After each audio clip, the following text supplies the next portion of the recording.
Welcome, It's everyone, to alive. Immaculate Misconception, a show where off-kilter game designers rob the grave of long-dead game concepts and attempt to bring them to life while documenting the entire process, womb to tomb.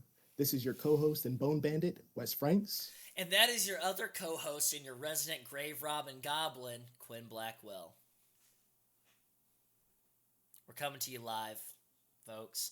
Live from the Dungeon Laboratory of the Plus One Warehouse, where we are building the perfect monster from scrap parts. But Quinn, before we kick off the game design, let's touch base on what we've been up to this week, baby. Quinn, my man, what have you been listening to? Reading, watching, playing? So, I'm late to the party. I know that. I understand that. I respect that. But holy moly, Over the Garden Wall is a fun watch. That's yeah. Did I tear up at the end? Maybe. I won't tell you. Possibly. Um, but yeah, no. It's a very fun show. It oddly reminds me of very old school Cartoon Network, like when I was a kid. But you know, I think that it did really good at what it was trying to do. I read that it was supposed to be more episodes, which is sad that it was only that many, but I enjoyed it. We can cut this out, Wes. It's okay. One sec. Okay. No, I know. I was trying to find my one of my my whole room got tore apart. I have a pin from Over the Garden Wall that Vin got me for my birthday that was like, it doesn't matter anymore now because I couldn't find it. So I also need to find that before PAX, but here we are. Yeah, We probably hopefully edited that before, or maybe we extended it to where there's like Benny Hill music or something, or there's like a timer or something. Yeah, just copy and paste that a few times. Just let it loop on itself. What we did is we took in Minecraft, and then we hired a animator to make a whole action sequence that's based off of the phone app Temple Run. Sorry, I'm so sorry. I fucking love Over the Garden Wall. It is, it's amazing. I know that's nothing new. That's like everybody's gonna be like people go like, yeah, Over the Garden Wall, and people go fucking yeah, of course, Over the Garden Wall is amazing. Yeah, of course. The voice acting's great. The music is fantastic. Absolutely slaps. I always hold off on purchasing the vinyl when it gets like relisted for like on fucking mojo.com or whatever it is. Mondo.com that got bought by Funko and just gutted. But talking about a monster, Funko Corporation. It's alive. We're not getting an ad from them.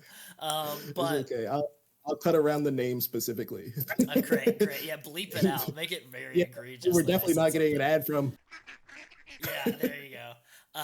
But no, the vinyl is beautiful, and I need to buy it. It's your first time experiencing it. Yeah, first time. You always remember your first. What was your favorite little vignette? What was your favorite story? Man, I'll say I really do love. I think the little pumpkin town was up there. Oh, yeah. And also, your boy Wirt being smitten and finding out, oh whoops, actually we judged wrong.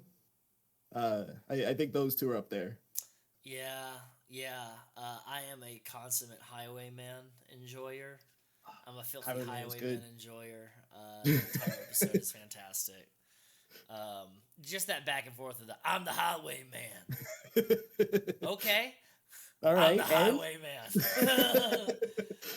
It's a great little bit of editing and just pacing and stuff. God, what a treat. Yeah. Excellent. Anything else you dove into?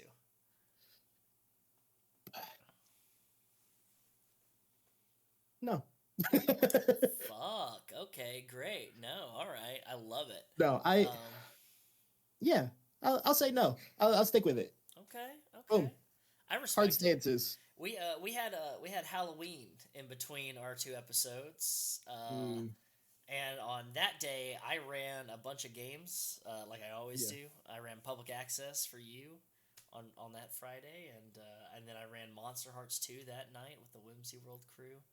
My little Adventureland style game. It's great. It's great fun. We're doing a Pinocchio arc right now. Yeah, with the Whimsinarium. It's like the Imagineers for Disney, but Yeah. imagine if they were building people. Like Disney is not building animatronic people, right? They're not building What? fake people. That's not why they're investing in AI, right? So they don't have to pay people to be the That'd be great. characters. They can just have the characters in the park. Who's in the suit? Don't worry about it. I Don't watched worry too much about it. Defunct Land. Anyways, but Anyways, in, I'll kick it over to you. yeah, in What have you between, been consuming? yeah. Oh God. So on Halloween, I watched John Carpenter movies all day. I watched They Live. I had watched In the Mouth of Madness. I've watched a bunch of them. I just watched a bunch of them, tucked all in. I love John Carpenter. I love his brand of creation. I love his brain. I love how he really relies on his collaborators. A demon of a man, truly a demon of a man. If you wanna talk about somebody that as a creative was probably a nightmare to work with, I understand that to be true. I respect the hell out of him and everything, but goddamn, so much love for Deborah Hill. You can look up what that means, but like you might realize that the Halloween exists as it does because of her. But anyways, he's a great collaborator, like visionary kind of guy that can work with other people. He reminds me a lot of Guillermo del Toro, and just how he approaches his work. But on top of that, what I've been doing the most, I've actually been reading a lot. I've been reading Stephen Graham Jones' The Buffalo Hunter, which if Stephen Graham Jones is a Blackfoot author that like has a really interesting perspective with horror, and he puts his own spin on it as growing up as like a native man in the middle of America and everything. Um, the Only Good Indians is like one of his most popular novels that's like super fucking creepy, but Mongrels is great. He's got some great short stories. But yeah, the Buffalo Hunter is like it's not like an epistolary, but like it's written in like a journal type perspective. It's like it's the perspective of a person looking back as a historian on her own family's like life and legacy, and realizing how that ties directly into this entity that is hunting buffalo hunters and everything like that. It's very brutal. He's got a very like brutal, visceral, like clinical description to violence that I really appreciate because it hits you hard. Like I think if you could imagine the best parts of Stephen King, and then you get rid of the bad parts, and then you replace that with like a really interesting perspective and like a brilliant use of words. He's such a great writer, and so I've been reading that, and I've also been reading From Hell again by Alan Moore, the graphic novel, because I've been running The Between. I've been playing The Between, and so that gets me into wanting to read League of Extraordinary Gentlemen and From Hell. And exactly, that's how I take in things. It's in waves.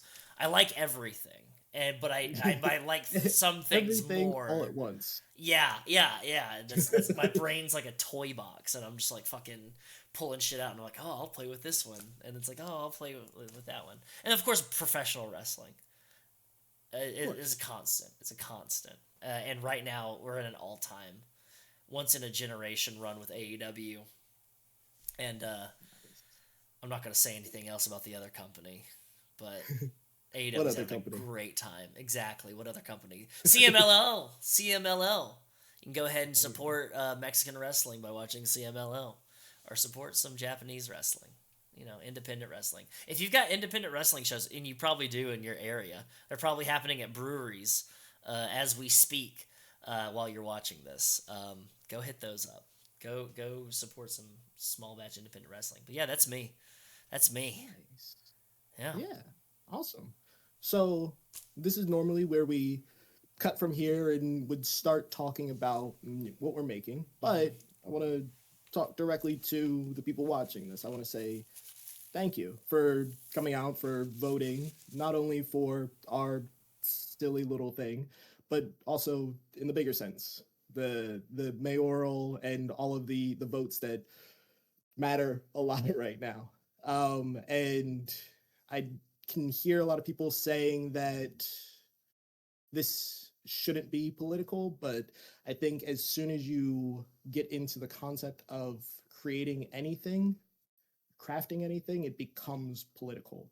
And I think that it's very easy to hear that for anyone who says that they don't want their work to be political, we know what they're saying. And I think that that's something that's very important to remember, is that if you're not saying anything, if you're not standing for anything, then you're standing against it. But do you want to toss something in there?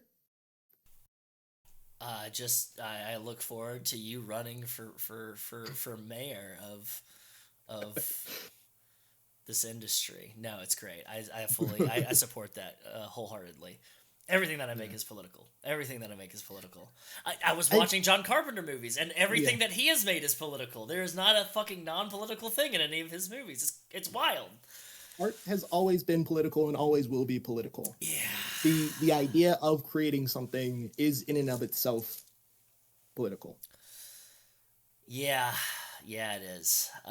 Which brings us to our topic for today. Quinn, you want to take it away? Absolutely. With that being said, let's slap on some gloves and start building this creature.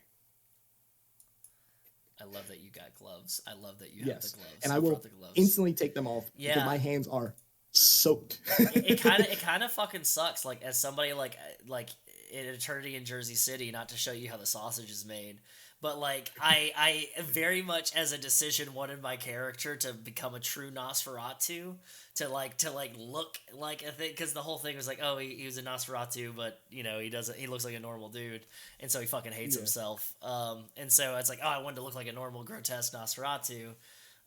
Because I wanted to take the fucking mask off. And, the gloves kind of stayed on, but they made it hard to type and everything. But it's a little bit of, when you're like... Hey. I get it. I understand, with just a mask, I understand, like even within, like, working with films, when they're like, yeah, and this character stopped having this thing, and it's like, why?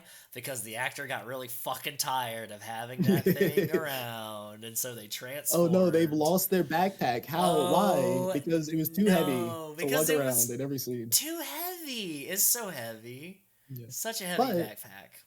Plus side, I will be keeping the goggles on. Yeah. Because they're famous.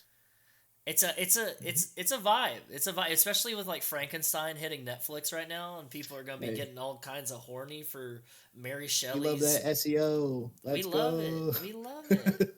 We love it. No, there's no better time to start wearing goggles and acting like a mad scientist.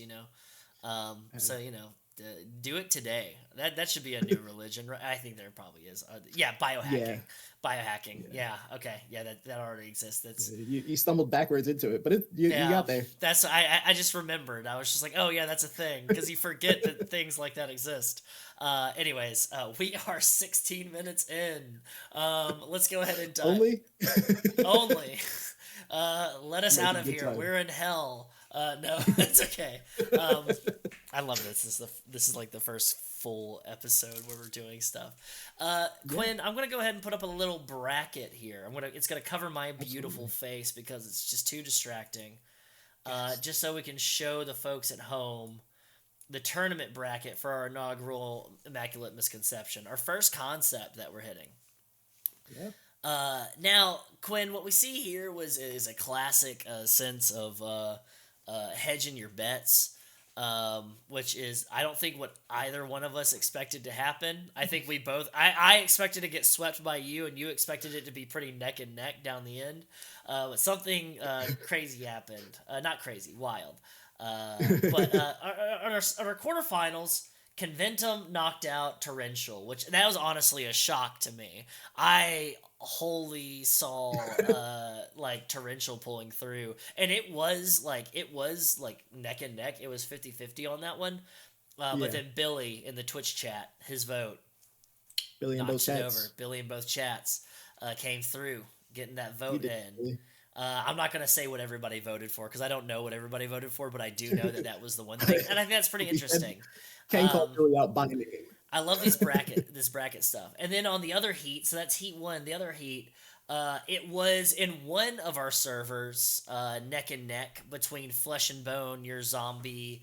On the ground, it's Left for Dead, and then you have a meta view where it plays like Frostpunk or something like that, and where you're like Yep, yep. it's a little bit more RTS, and you're building zombies and creatures and everything. Which I thought was going to sweep. I legitimately thought Flesh and Bone was going to fucking sweep, and I don't know where it came from. Against Rattle the Stars, which understandably only got 7 votes compared to Flesh and Bone's 10 votes. Rattle the Stars, I understood. Like this is going to be like a lesson because like when we were first like pitching this whole concept, we're like, yeah, we just take the concepts and we drop them, and that's the only thing that people know. That is the only thing that people know with this voting is it's the concepts. And so if you go back and look at the voting where I'm like, okay, here's the votes, here's the pitch, it looks like fucking nonsense. It looks like I had a fucking conniption after drinking ayahuasca and then taking Ritalin at the same time. And so I do apologize for that. But that's how we pitched the show. We're like, yeah, here's our concepts. And Rattle the Stars, I thought was going to be a contender. I thought it was going to lose. I thought it was going to be a lot closer than it was. I felt like that was my strongest pitch, even though I put Hit Dogs in my buy. But I put it in your buy. you put it in your buy. I put Tournament Arc as your buy because I thought that was going to sweep. I was trying to make something happen because I thought Flesh and Bone was going to sweep, and I was like, wouldn't it be so fucking funny if Tournament Arc knocked out whatever won? And then so it's just you. I thought it'd be so fucking hilarious if it was just yours in the final. And now the shoe is on the other foot. I'm eating crow, egg on my face. I understand. No, it's great. In our semifinals, we had Tournament Arc, your buy, which is your My Hero Academia styled. We're utilizing our experience within the game to power ourselves, but our power hurts ourselves. It's a very cool concept against Conventum. And then Flesh and Bone in the other heat went against the buy that you gave me, Hit Dogs. And so I want to talk about what happened here. Because we had 10 votes for like a lot of shits, like between the two chats on the first day, and on the second day, fucking there was a lot of other voting happening and everything like that coming up. Like I understand it's the weekend and everything. I did a little ping on the weekend. We got barely anybody voting on one side, and we got barely anybody voting on either side, so it looks kind of sparser there. That's okay. You know what? When you have a polling place, not everybody goes out and votes all the time, especially when you're doing it rapid fire back to back like that. And that's something for us to look forward to and how we adjust the tournament bracket in later days and everything like that. This is a learning process, if anything. We're learning about pitching. We're learning about, like, as these are like concepts and pitches, I'm starting to think, why isn't this something that I've pursued over my other projects? And I'm thinking, oh, because it's not ready yet. It's not ready for a pitch yet. And so, like, I can't just go and say, Rattle the Stars, it's Astropunk Age of Piracy, and people go, fuck yeah, brother. Hell yeah. Sign me ship it. up. Ship it. No, you got to do a little bit more work than that. You got to make sure that you're able to sell your work to people. Yeah. So, do you want to go ahead and tell us what happened here in the semifinal, Quinn? Honestly, I mean, it is what you see. I I think that I think that all of our competitors came out and played a good game, and all we could say is that we're proud of them boys. Uh, yeah, I think that in general, I am I'm happy how like this came out in multiple levels. One, like you were saying, it lets us in the grand scale of things, it reminds us, hey, this is still something that is being consumed, right? How are we putting this out into the world, and how can we make sure that we are giving these things the best opportunity? Right? So the idea of like, how consistently should we toss out votes and voting over the weekend, and probably not putting our votes at the same time that other important votes are happening? Just as a few notes. Um, and then a level down from that, which is from the jump, I think being excited to create is extremely important. So I've been kind of just like sitting here with the sickos, being excited for whatever wins.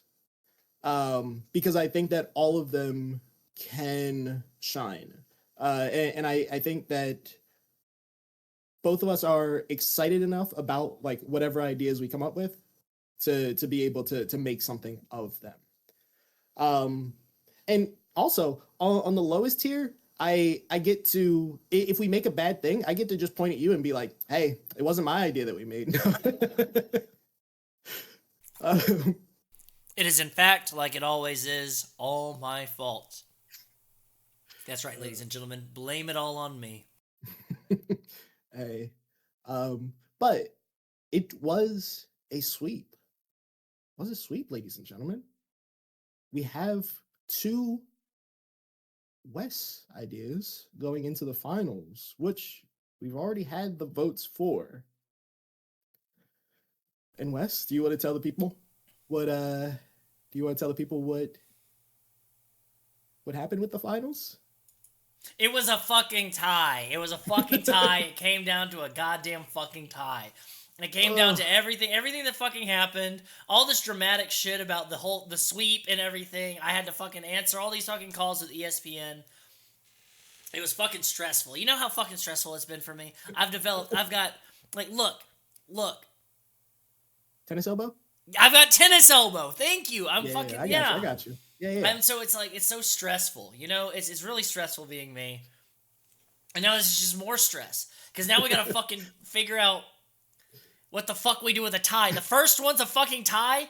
Yeah. We couldn't They've get... done us dirty. They've done us very dirty. We couldn't get, like, you know, a fucking... an easy one. A fucking softball or something like lob. that. No, you gotta We're get already a trying to fucking figure tie. everything else out, and now they do this to us.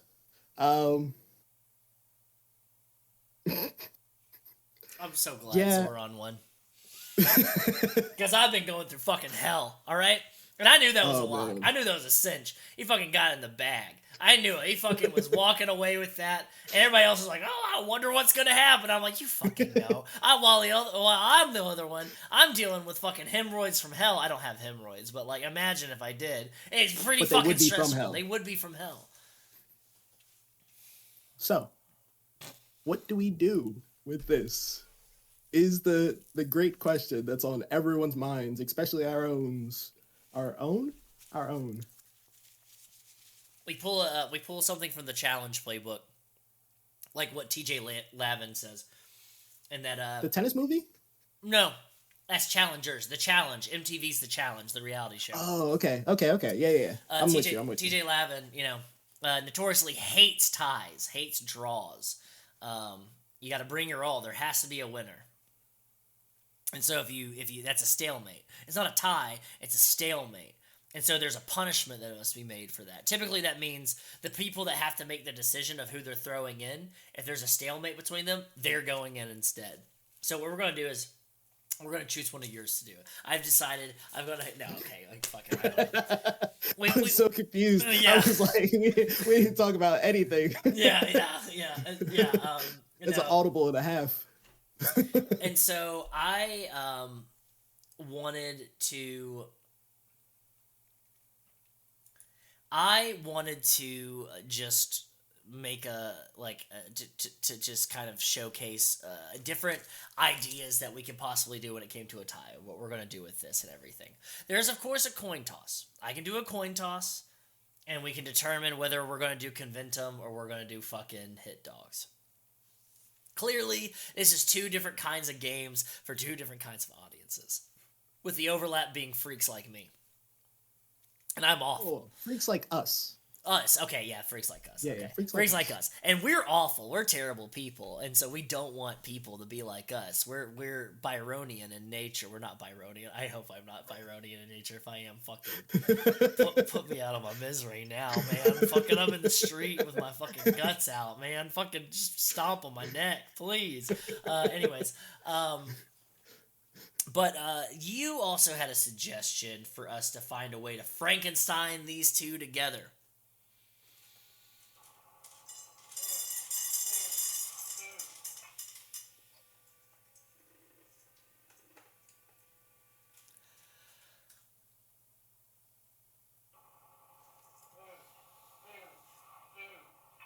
I knew it was coming.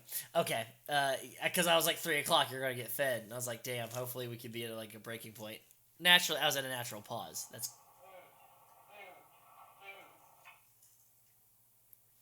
did another one. I don't typically do 3. I only do 2. That's fucking weird, and that's just fucking with me. Don't like that. Anyways. You said we should like have a Frankenstein's monster, like kind of find a way to put these two concepts together. Which, let me remind you, the concepts were Conventum. The subtitle is "Relax, It's Only Magic" with a K, and then there's a fucking poem that says, "From cradle to grave, never mind lady or knave, 5 were named and 1 sent away, destined to be a wicked and red breed. A mere taste at 13, 19 fully blossomed and free, unless the 1 sent away finds their way to consume heart, mind, and sway." And sway is a capital S, and it's spelled SWEIGH. What does that mean? I don't know. What does that mean? And that's probably what people are like, I gotta know what sway is, and that's probably what got us so far. How sway. Sway in the morning. And then also Hit Dogs was Hit Dogs subtitle Will Holler. I love subtitles. You know, I'm a fucking I get sloppy for them. And then that one didn't have a poem, but instead it had defenders of freedom, custodians of truth, cleansers of tyranny, the hounds of the custodian service of Ultimopolis sweep the streets and Nuvum blocks, rooting out crime and filth from every nook and cranny. For whatever reason, when you were old enough, you signed up to join the custodian service. Maybe it was to honor your family's legacy. Maybe it was to get ahead in life instead of scraping the bottom. Or maybe you just wanted to ride mag bikes and blast mutoid teens in the face with a CS-37 Sand Deep Cleaner pistol. Whatever the reasons, you signed away your life to the custodian services, and they assigned you here, Nuvum Block 88, maintenance team. The lowest of the low. The scum on the boot of the custodian service. The mutts of the comptroller's might. The Hit Dogs. And so it's like a slow horses. You know, you're a bunch of misfits. You wanted to be a fucking fascist soldier because you got propagandized into it, and instead... A big damn hero. Yeah, a big damn hero. And instead, guess what you gotta be? Guess what you gotta be? A fucking... Move along. You're a fucking janitor. You're a super in an apartment. You're a maintenance person in an apartment. And so that's kind of like the whole, you know... Of course, my game's being super political. Did people complain about that? Was that a thing where people complain about our political games? Oh, you're just nipping that one in the bud. Okay. Yeah. I just wanted to know. I don't interact with people online. See, you're smarter than me. You're smarter than me. I see Water something. off the duck's back, I see something, and I'm like, idiot.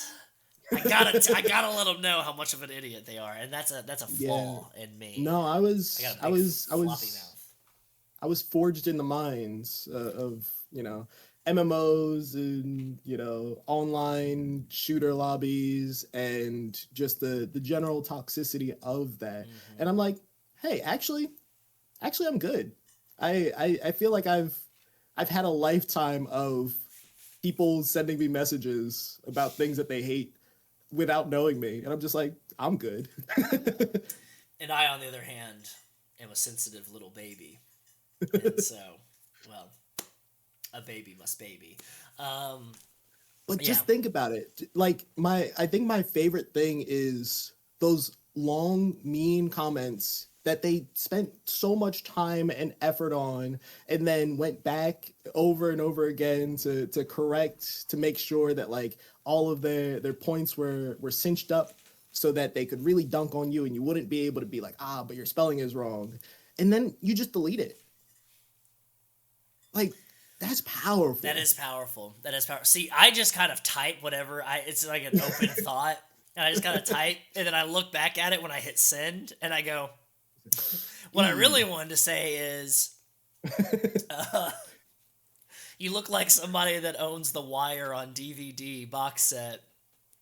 And what really came out is, you look like somebody's Wire chicken mom who likes the frame. And then the person goes, what the fuck did you say You're to like, me? oh. And I go, eat shit, pilgrim. And then move on. Toss up some middle fingers and run Yeah, away. exactly. You fucking heard what I said. I won that one. Yeah, you heard what I said. Yeah, absolutely. Great. So, So I've been thinking, and I want to hear your thoughts about this, because I've been thinking, and yeah. the only concept, because you said something earlier about like bringing the warriors to this concept and everything, something like that, and I spouted off some fucking bullshit of like, maybe it just needs a perspective shift, and maybe you play the mutoid teens that are getting shot in the face with a Sandeep pistol, CS-37 Sandeep pistol. Maybe like you're the mutoid teens, and so that's like the magic part of it. Is instead of magic, it's like you're mutated teens, and you're having to survive in a fucking, when you live in a dystopia that's right out of the 2000 AD comics. And then you said, I don't know, let me think on it. Let me dwell on it. Let me think about this a little bit. Now, I will say, another important lesson that can be learned from this is, if we just make this the thing, this is important, because this determines how we approach ties from now on. It's either I kill a darling. I make the decision to like, like I gotta choose. I'm fucking Wes Snipes with the pistol in my hand, and I'm looking down, and there's a tear rolling down my cheek, but I gotta do what I gotta do. And it doesn't mean that they're gone forever. It just means that I'm gonna be devoting a time of my life, significant time of my life, to creating this thing. Or, if we get a tie, we have to combine them, which is interesting. I think that's interesting. Yeah. I think there's an interesting lesson in either way, but I think the more satisfying thing that's on brand with the fucking thing that's above our heads is the Frankenstein concept. You're wearing goggles and a lab coat. Like, you said, I'm dressing up like a mad scientist, and I said, let me look like a punk. I almost wore a skull mask, because I was like, we can just pretend it's Halloween. It's our Halloween episode, and it's on November like 6th. Yeah, exactly. I could have just gotten a bed sheet. Anyways. Not a ghost. Specifically Call of Duty's ghost. It is practically that. It is practically that. I have to like wear other stuff around it to distract from the fact that it's Call of Duty's ghost. Like, if I wear like a suit with it, like I wore it to like the Mayan theater and everything like that, people were like, "Oh, okay, that's like a skeleton mask, like it's Day of the Dead," and I'm like, "Yeah, fuck yeah, cool." But if I wear it on stream, then people are like, "You're wearing headphones. You're just Ghost from Call of Duty," and so it's like. I know, okay? Can we just pretend that I don't look like that? Like, Call of Duty doesn't exist, thanks.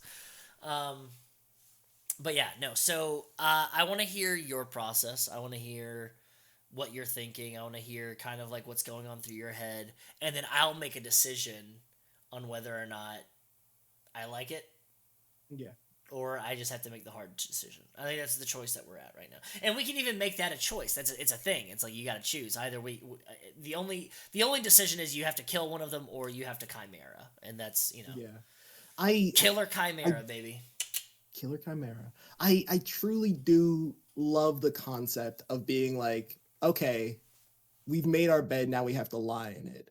But I also of like mixing them together, but I also very much understand the way that people on the internet work. And if you tell them that that's how it works, then they will do everything in their power to make sure that all of them tie. And then we will have this weird six-headed creature at the end that's like, hey, all of your ideas are actually the idea. And I think in instances like that, Where does it we stop? would, Like, where does it stop? yeah. It's like you keep doing that. We have to set a hard line, you know? So I think for this one, we give the people what they want, or what I believe they want, um, and we accept the votes as they lie, which is a split. So we take those ideas and we mix them. Um, I thought more about the idea that you had tossed out of you being the wastoid teens, and I said yes, but what if we take it a step further? What if all of this propaganda was actually for you? What if you were the young kids in the Hab block who this propaganda was for, and as you grew older, you got into into understanding, even without switching, you're growing into being one of these door kickers, one of these boots on the ground type nerds. Mm-hmm. But as you're doing your job, there is something that has infected you and is starting to turn you into these wastoid teens that you're supposed to be destroying. And like this understanding of like, what is the line? Where do we call it? Of like, Mm-hmm. if you're part this thing, are you completely this thing? And there's going to be Ooh, that's some heavy. who, yeah, right. Yeah. And I think that there might be some people who look at that and they're like, okay, cool, if I'm even part of that thing, then I'm Mm-hmm. completely that thing, so Mm-hmm. I'm going to exercise myself. But there will be other people who are like, no, no, no, my beliefs and my passion are big enough to push past even what I am, and I want to fight for this bigger cause. Like, either side is a bigger cause to be fought for. But I truly do like the idea Mm-hmm. that I understand and respect that most RPGs out there allow you to be the hero, Mm-hmm. because we need that. We need Mm-hmm. that a lot. Um, but I think that in doing that, we end up having this general like injustice towards like being a bad guy in a controllable space. Okay. Um, and I think that having something like this, where it's like, no, no, no, you are doing bad things, right? You are the bad guys. But now it's just the understanding of like, you have a loaded gun, what do you do with it? What is your perception now? Does your perception change? Mm-hmm. Because you know that like these people who you are coming down on aren't that different from you. Um, Politics, themes, politics. Yeah. No. Yeah. It's yeah. There's been a lot of stuff because right now Netflix has on a show and they have a documentary series that's going to be hitting soon. But they've got a show called Boots, which is about this gay Marine that went through the entire process of being a Marine and everything, and the experience of being a Marine before Don't Ask, Don't Tell, and all that good stuff. And like it's very clear that this is like in its basest form it is propaganda. Like it is propaganda for the Marines. Like it is very much like it is like the bear for the Marines. Like they very much make it seem like they romanticize the lifestyle a bit of going to boot camp and like finding a purpose and like destroying the old you and becoming the better version of you. But then they also don't shy away from like the whole like they're teaching you to kill people. Like you're like like right now they make it a whole game where it's like who's the best marksman, but it's like because they're trying to see if you are the best killer. Who is the best Yeah. killer amongst your squad?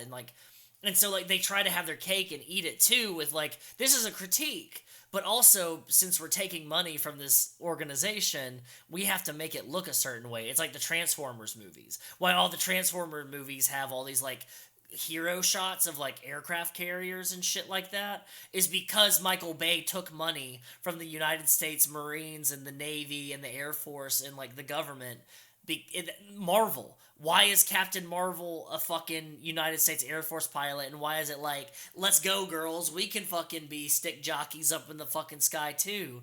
It's because the United States Air Force was giving Marvel money, and so like that's kind of something that I like is very important to it, and I like the angle coming across it of like taking that sprinkle of conventum, because the big thing for me is like conventum is like you're terrible kids that are like witches and like warlocks, like, or people say that you're terrible, they talk shit about you, it's the Scarlet Letter and everything like that, and so that's a very big theme. And so I was having a hard time, I was holding on to like the witches and warlocks thing, and I wasn't thinking about, well, what if you are a mutoid teen, what if you're a teen that got propagandized and now it's like fucking Power Rangers or Teenage Mutant Ninja Turtles, where it's like you're mutating now, or fucking District 9, like where the guy that's like the door kicker, like you said, he gets mutated, he becomes a fucking alien, and like and it's that whole thing of like you become it's a fucking apartheid movie, but like you become the thing that you thought you were killing. And it's because, were you that the entire time? Was that who you were supposed to be? That's a very interesting concept, and like me thinking these concepts have no like thematic like overlap at all, and it's like, no, they have a lot of thematic overlap at all. So yeah, no, I'm all about it. I'm all about, especially since the concepts that do not have any mechanics written for them yet. It's just like vibes, and so I think that makes it really easy for us to kind of like marry them together. But it's a thing that we're gonna have to keep in mind is in the essence of conventum, what we have here is like the From the Cradle to the Grave, Never Mind Lady or Knave, like that poem is part of the pitch, and so we have to keep that in mind as something, and it doesn't have to be everything. It could be a small concept involved. It could be like a threat that you're dealing with. It could be the whole like the structure of how you play or something like that. I don't know, but it's something that we have to keep in mind for that. I'm pretty sure. Yeah. I don't know. I got a little rambly there. I'm sorry. I got excited. That's what the show is for. Yeah. It's for people to be able to see our process. Yeah. Erica Badu branded and did a collaboration with Where I'm Getting My Medicine now. And so, just like Erica Badu, I'm open-minded and things are just flowing out. It's great. It's great. I'm very creative right now. Like Erica Badu. But I'm also very, very easily, like, malleable, where I'm just like, that's a fucking great idea, dog. Let's do it. Like, I feel like Stephen King in the 80s. Let's right run now. With it. I'm just like, oh, God, what if aliens crash landed in Maine? And everybody hated each other. 1 second. Oh, what if a mom and a kid got stuck in a car in the middle of summer and there's a dog and everybody loves the dog? It's a cute, cuddly dog. It's fucking Beethoven, but he's got rabies. And it's just like, okay, dog. All right, great. Yeah, calm down. So that's where I'm at right now. So, yeah, hey, great. I'm here for it. I'm excited. Yeah. I think that, so are we in agreement? Yeah, I think of the process. Yeah, I think we're in agreement. Naming them together, which means that's how we have to go about it this entire time. Now is the well, we don't have to. We don't have to, but no, I am. That's right, bitches. We could just change the format of the show up on you real quick. I'll be sure to write that down in our show notes here. As the show format is, if there's a tie, they have to be Frankenstein's monster, Promethean patchwork person together. Chimera, Edward. They have to be Chimera together. But I'll put a little addendum at the bottom of it, and I'll say, unless we don't want to, unless we're being stinkers. Okay, great. That's great, because I was going to say we do Conventum and we just do some sappy high school shit, but no, I think this is sick. Let's go ahead. Let's go for it. I mean, we can still kind of do sappy high school shit, but just like with a different angle on it, right? Because I think that there's already a lot in the way of like, you get to play as kids who are like finding that weird balance of like, we're kids in an adult's world trying to still be kids, but understanding that like we can't be this forever, right? We have Monster Hearts, we have Kids on bikes, we have mall kids on bikes, kids, we have bubblegum misspent shoes, youth, misspent youth, kids on brooms, teens in yes, spades, kids in and in capes. all Yeah. of those, I mean, maybe save for Monster Hearts, Hmm. you're generally playing the good guys. Yeah, Uh, my concept really was just kind of like kids on brooms, but what if you were like moody and bad and horny, so and listen to new which, metal. hey, honestly, it's a perfect one page, and it would rock. You are horny, you are Yeah, bad, and you yeah. listen to Deftones. Those are all of your Those stats. are your stats. Yeah, Hit and us when up, you Grant fail, you Hallett. delete those stats. It's just that That's simple. just They're that, gone. yeah. And then you're an adult. Yeah, that's Okay, just misspent youth. that's just That's misspent just. youth. Uh, so Lock us up. throw away the key. Okay. All right. All right. So, all right. Okay. Let's get a handle of what's going on here then. Okay. Let's try to do something. So we're just going to be taking hit dogs, essentially. But we're going to be taking some Conventum and we're going to be threading it in there. That seems to be our strong senses here, okay? I think so. Okay. Can I go ahead and put a moratorium, or not a moratorium, but can I go ahead and make an executive decision that we keep the title name at least? For Hit Conventum or dogs. for hit dogs? Hit dogs. I think so. like that name. Yeah. I think it still applies to what we're trying to do here. Okay, Yeah. great. All right. I'm pasting it into our doc under the episode 2 through question mark, which is our first concept. And then I'm going to go ahead and rename that. Asterisk. Asterisk, yeah. I'm going to say hit dogs, asterisks. Because we could change it. We could, as we develop, like, that's the thing is, I don't know about your games, but, like, this old house was, like, it had a different name.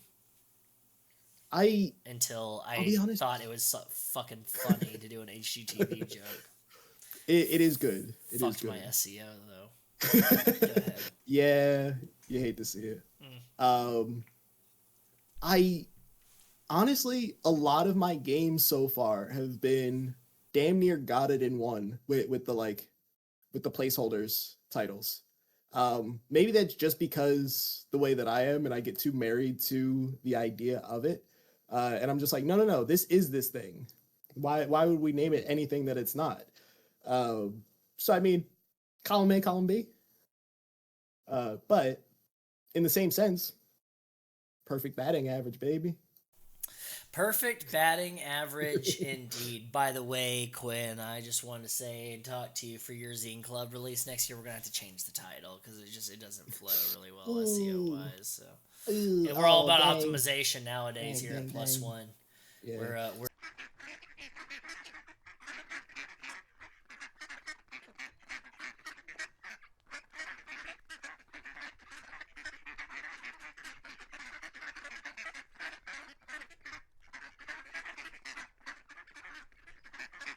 then it'll get picked up by the algorithm. I feel like I should censor all of those out.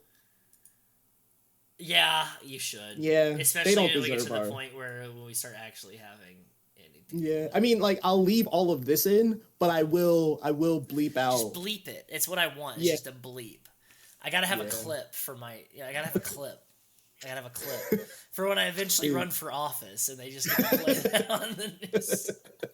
Say, what do you mean by this? And it's like, ooh, actually, it sounds way worse with the bleep. Yep, sounds way worse. I was actually just talking about.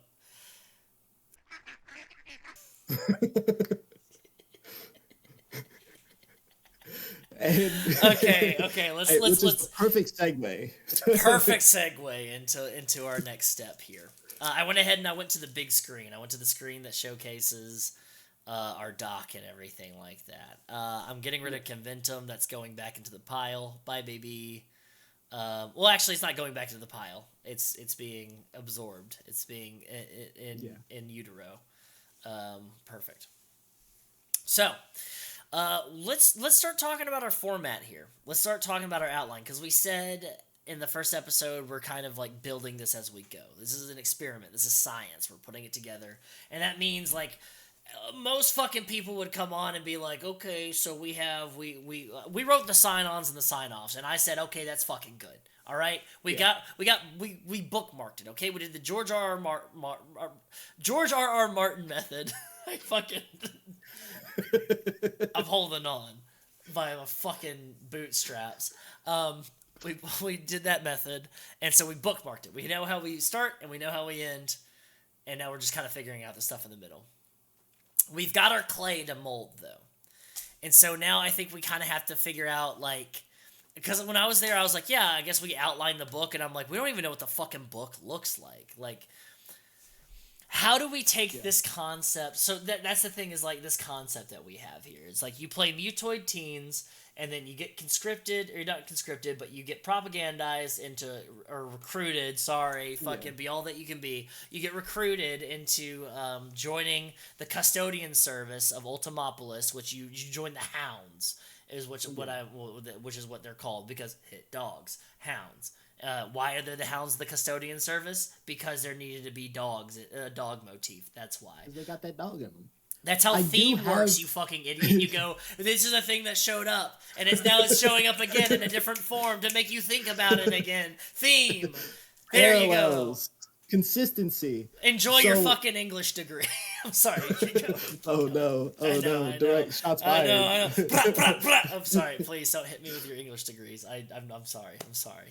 Mea culpa. Continue. Sorry, you were about to say something, and then I got hot. They got me hot. Hey, I'm here for it. So I think that's the first question of, do they start off as wastoids, or are they becoming wastoids? Do the people above them know that they are these things?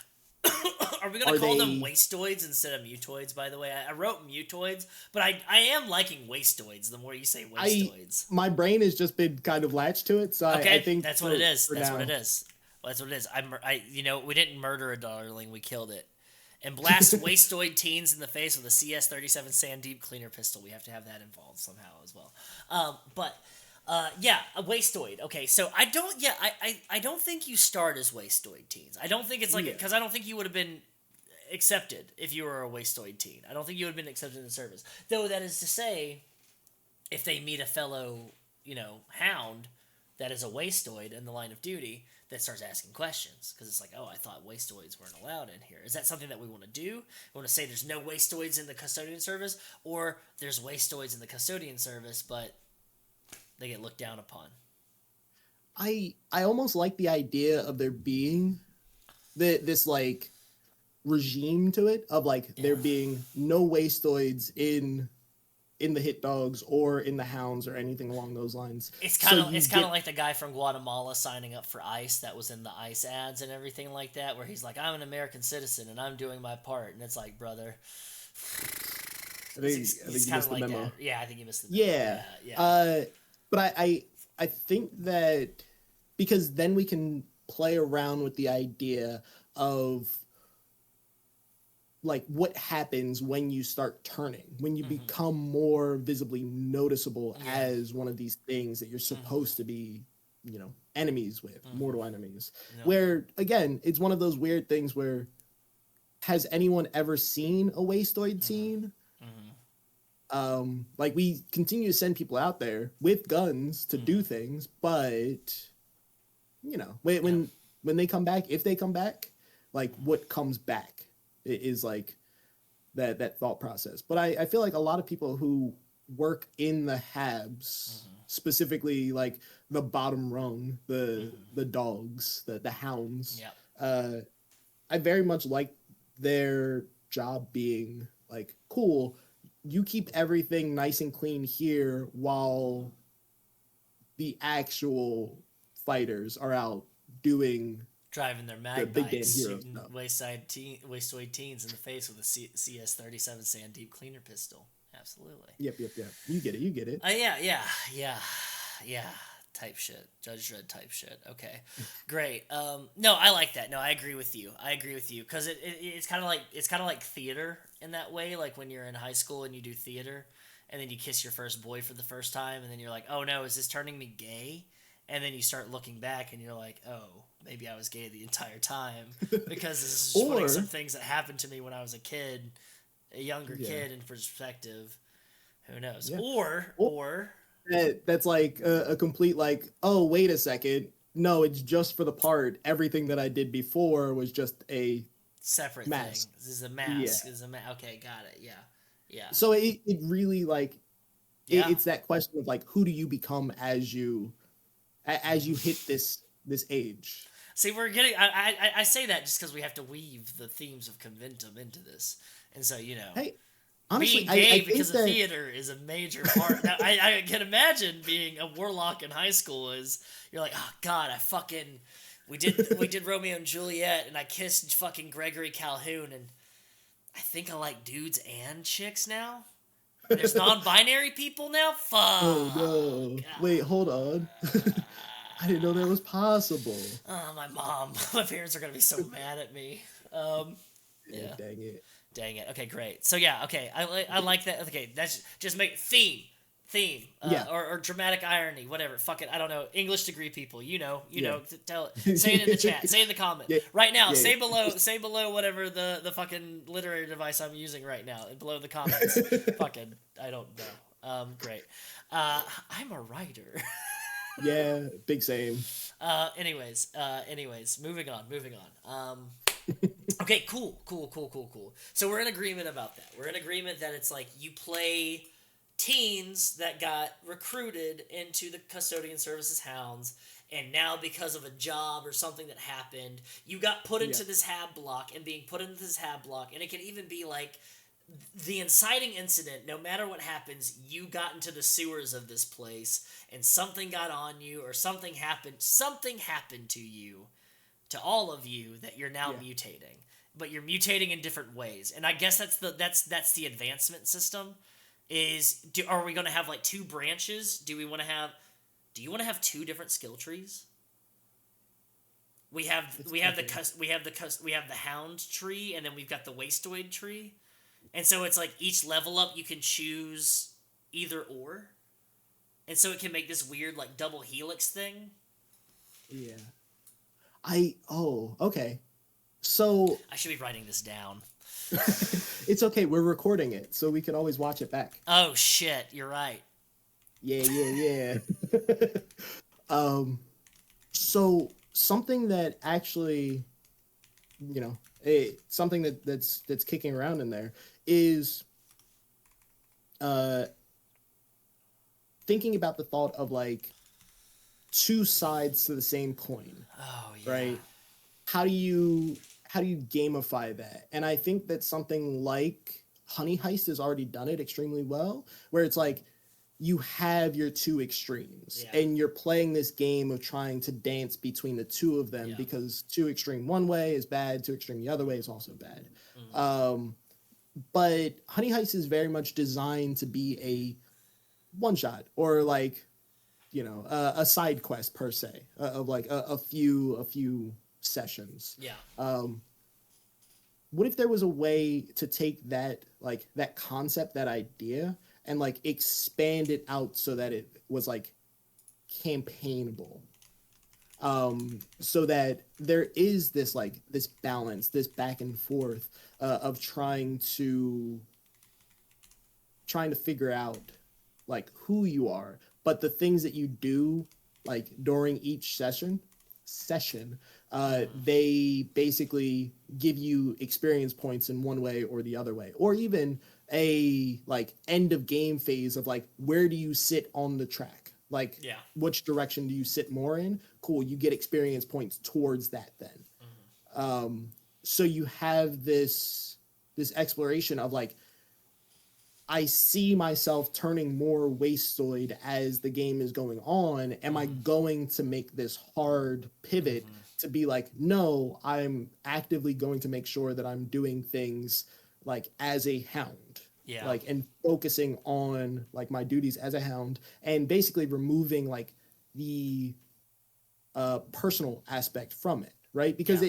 in a greater respect, I think that's like the idea of it. It's like duty versus like expected duty versus the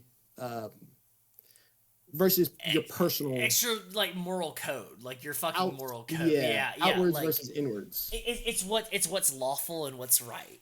That kind of thing. What comes Yeah, down to what is lawful and what is right. What is the law state? What is order state? And that's a huge thing of Judge Dredd.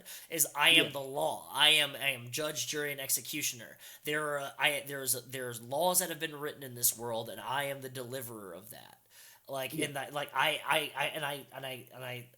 stick to it, and no ifs, ands, or buts. And that's yeah, very like and that's the whole point of those stories as they go through. Like they start as like a monster of the week type format and everything, but as you go through and you start getting more of a through line, you start realizing that he's like unlearning a lot of this shit because you learn that the corruption is running deep within the Hall of Justice, yeah, which is like a main pushing point for that. So no, I like that. Take the honey heist concept and make it campaignable. I like that. It makes it feel like Peter Parker with a symbiote, or like Dr. Jekyll and Mr. Hyde. It's like yeah, I take this serum to let it out so that I'm presentable and good and everything. Or it's yeah, I'll fucking lean into the new suit, the new symbiote, this black suit that's wearing me and everything like that. That doesn't want yeah, me to take it off or anything like that. Like I'll lean in and use it because I don't know, makes me look pretty cool. And like as we stated, I do listen to Deftones, and I don't so like that I yeah okay, that's hitting. Okay, take that and make it a yeah. campaignable, two sides of the same coin. Hounds versus wastoid teens. Yeah, got it. So I think if you have something, then you can go. But I have another, like the next point, the next idea. Okay, okay, hit it with me. Um, so I'd like to think about, at the end of the day, we are making a game, Oh, yeah, right? I think to avoid that, or to try and focus on it being, just a story, or a vehicle for stories, I think it kind of does a disservice to the general concept. Obviously, you can have things that toe that line a little bit more, but I think that understanding that it is being gamified and not jamming that in at the end, where it's just like, and roll a d20. I think the earlier you understand and accept that it no, is. I think this is a movie script now. Actually, I think Yeah, this is actually, actually sorry, yeah. I think this is a sorry, we TV gotta series. wrap I the got a new whole. anime. Yeah. Yeah. Okay.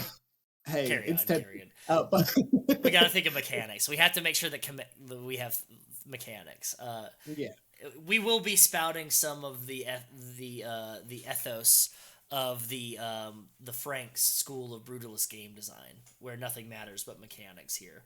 As a graduate of that myself, I don't know about you, Quinn. I don't know where you I'm a went to. dropout. Oh, Sorry. you're dropped out. Okay, great. Yeah, I think that works great. But anyways, yeah. yeah, I carry I on. was there for 6 years, and then I was just like, I don't think it's for me. And it's like, you A could have real gotten a degree. It's like, nah, a real sorry. Van Wilder situation. We all remember Van Wilder, right? National Yeah, Lampoon's right. Van Wilder. Everyone, Everybody everyone, remembers that. right? Remember? Yeah. It bummer. So the idea is, what is the failure state in this game? Um, and I think that also ties into what is health, and the idea of like, can you die? And I think that this is very much one of those games where it's like, yeah, I think that death is very much a very consistent and prevalent thing. I don't think that death always has to be the expectation of your character, gets gunned down in the streets. But even losing control of your character, and your character now being a wastoid teen who is out in the waste, is still a character death. Or your character becoming going up in rank, and no longer being a hound, and now being an NPC that is basically like focused on this concept of order and law over everything, right? So I think I've been doing my best to stay away from straight up and down health points. Um, I think that they can be fun in certain games, but I think that in a lot of instances they end up just being, I don't want to say busy work, but they end up becoming specific bookkeeping that isn't always necessary. It feels to the equivalent of knowing the exact distance to an enemy instead of just having like range bands. Where it's like you get that same general idea and that same general concept. And I understand that it's not for everyone, right? I know that there are people who very much love the do I have line of sight? Uh, do I have the distance? If I do this, what's the radius of this thing that I toss out there?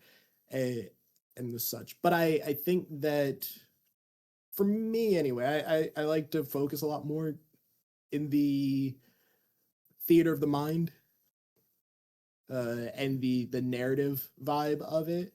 So the more that we can abstract stats, I think usually the more like in it I am.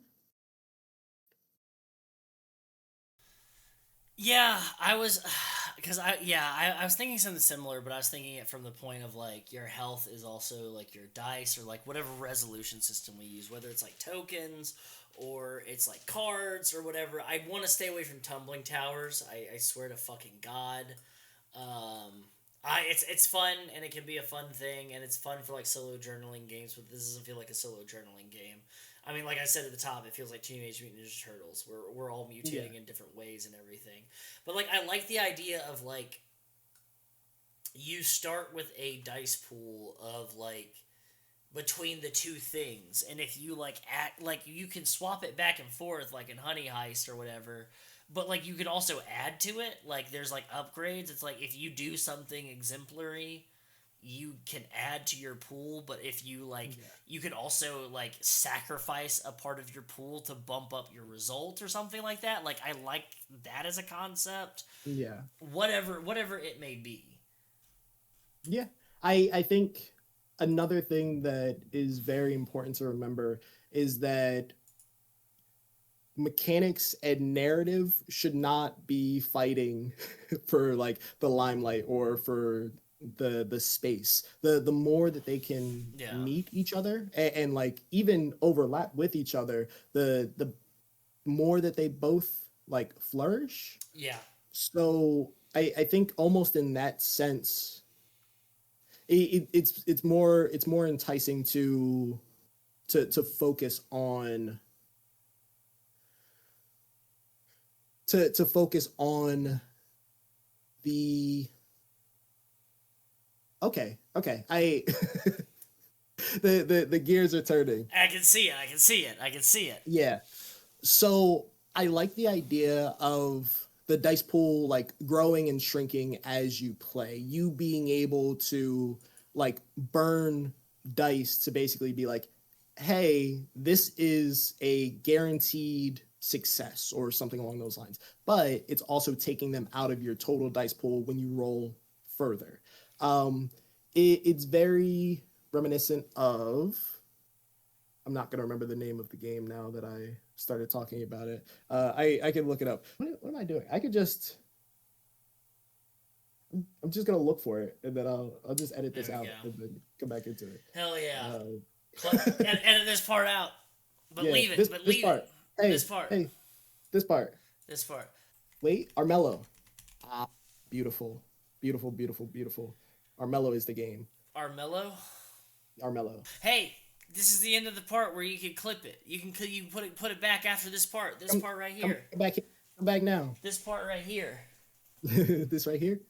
Yeah, this right here. Okay, let me go ahead and add this to my little thing so I can show it off on screen.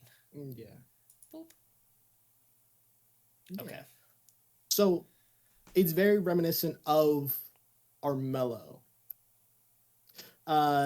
which is a game where you play as pretty much the leaders of your people, whether it be the wolf tribe or the rabbit tribe or the bear tribe or anything along those lines. And the concept of it is you are walking around hex tiles and you are trying to get to certain tiles to do missions.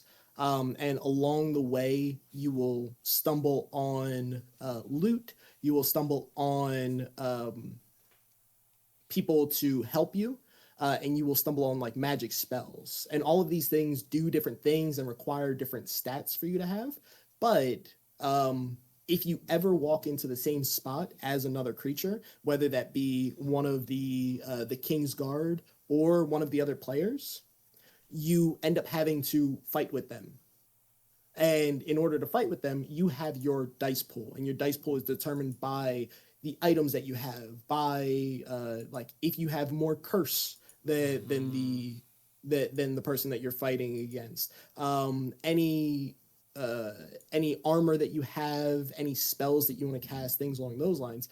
But there are certain cards that you can burn or that you can use, which are like, hey, these dice are automatically taken out of your dice pool, and they automatically count as 2 blocks. Yeah. So no matter what they roll, these dice are going to negate these dice. Got it. Yeah. So it kind of plays around with a similar like dice pool concept where like you're trying to build a dice pool, but this entire time you're almost swaying back and forth. I like the idea of 2 dice pools, but I almost, even more than that, I kind of like the idea of what if the more you are.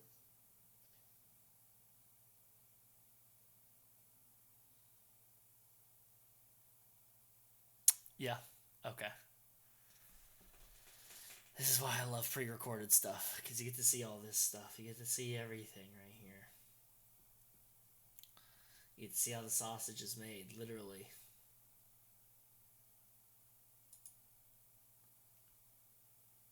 Hey, there's pizza. Oh shit, there's pizza. Hey gays. Yeah. Hey gays, there's pizza. Hey gays, wake up. Pizza's here.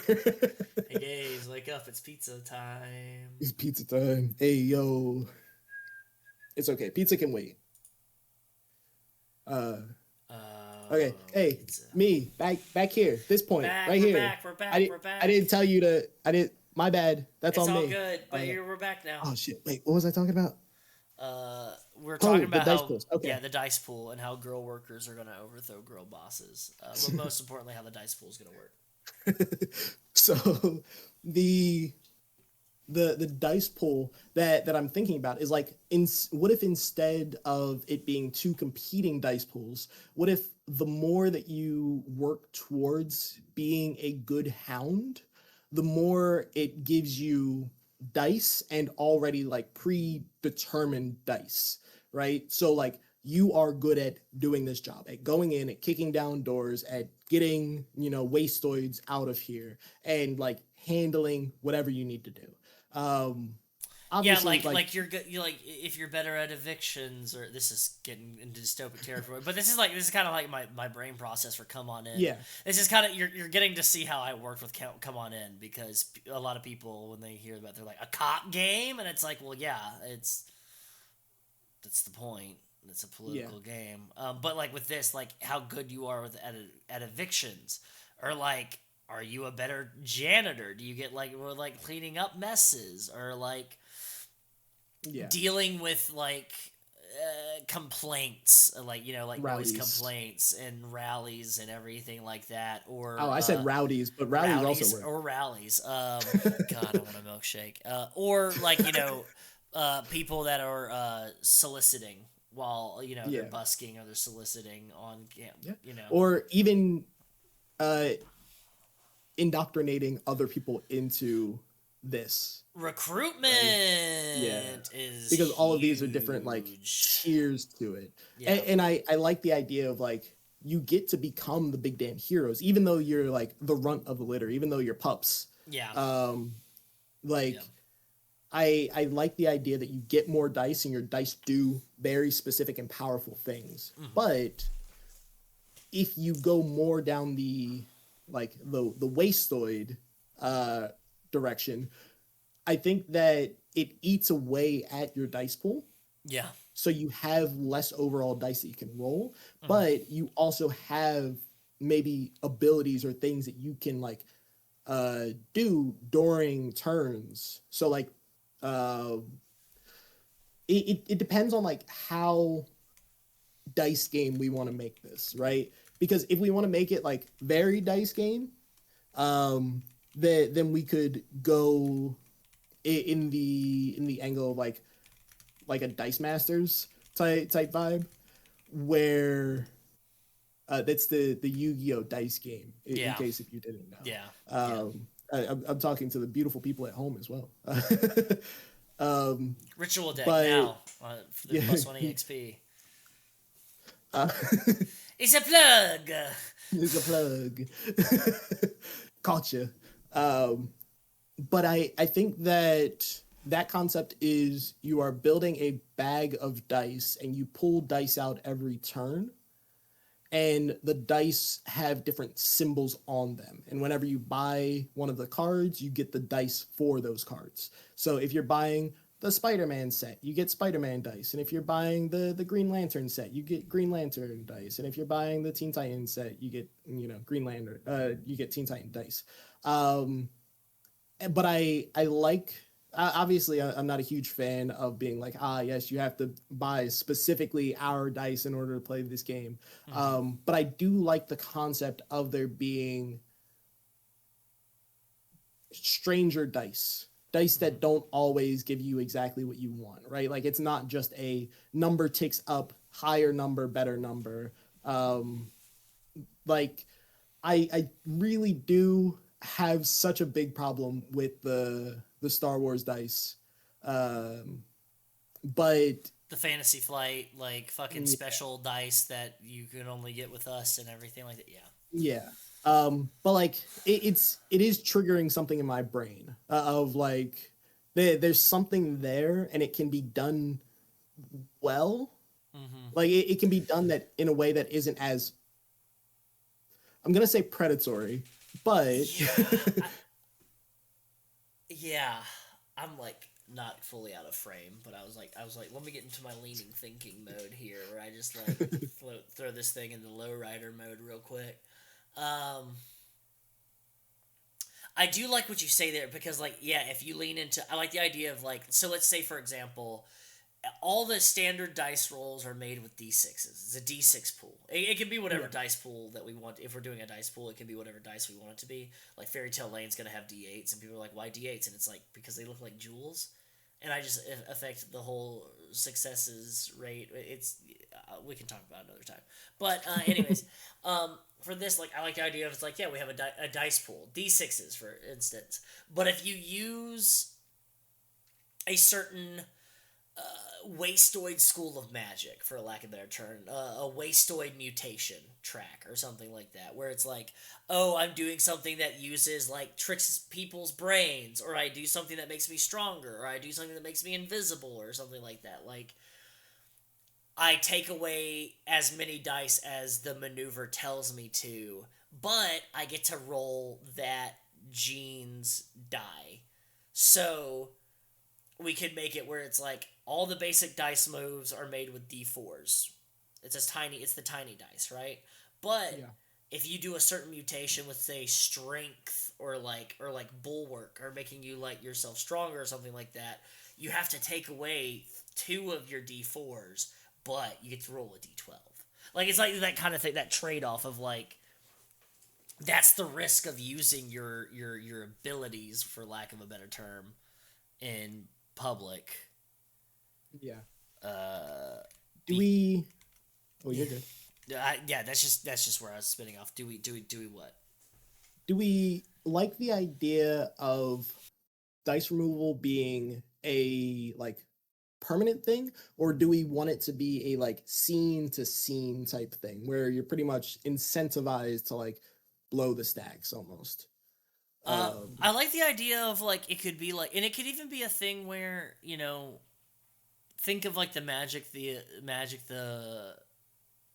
mage, the ascension, uh, how they handle paradox or magic casting, where it's like if you're doing magic that's considered subtle, like it's subtle magic that it can blend in and everything like that, it can be explained by any sort of phenomena, then your difficulty is lower. If it's vulgar magic, coincidental, not subtle, coincidental magic versus vulgar magic, which is there's no explaining this. The only way this could happen is through magic. Then it is more difficult. And if you do it with witnesses, it's even more difficult. And the effects are different.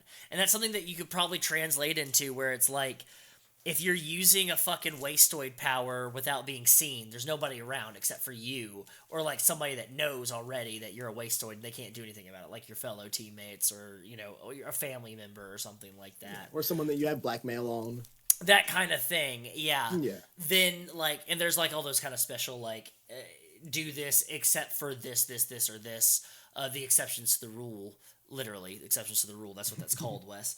But, like, then that means that your dice pool isn't affected at all, or it's affected less.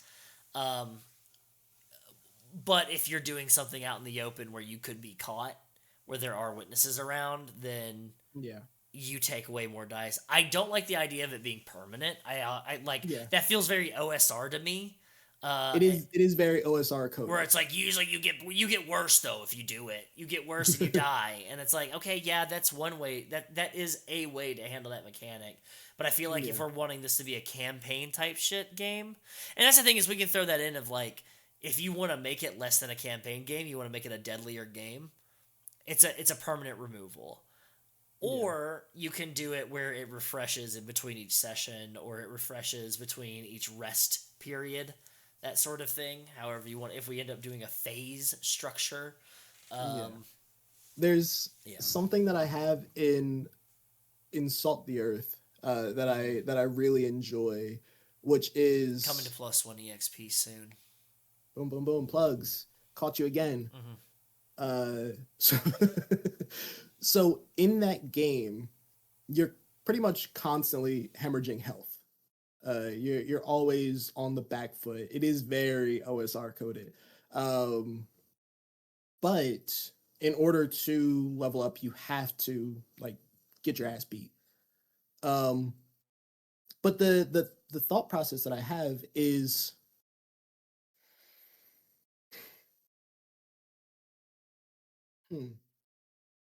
Give me a second.